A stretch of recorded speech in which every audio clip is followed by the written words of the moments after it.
So we are out here, guys, checking on the plants. Oh, it's icy out this motherfucker. It's icy out here, you guys. So I came out just to check on the plants and uncover them a little bit while there's some sun out here so they can get a little bit of sun inside the containers. So just a little bit. You know, it's ice in here. It's snowing there if you can see. It's a little icy on the top.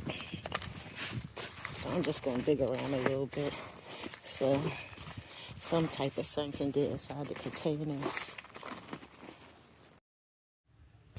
And this is the finished product of me taking the snow off. I had to do a voiceover on this part because the wind started blowing real loud. Y'all couldn't hear me.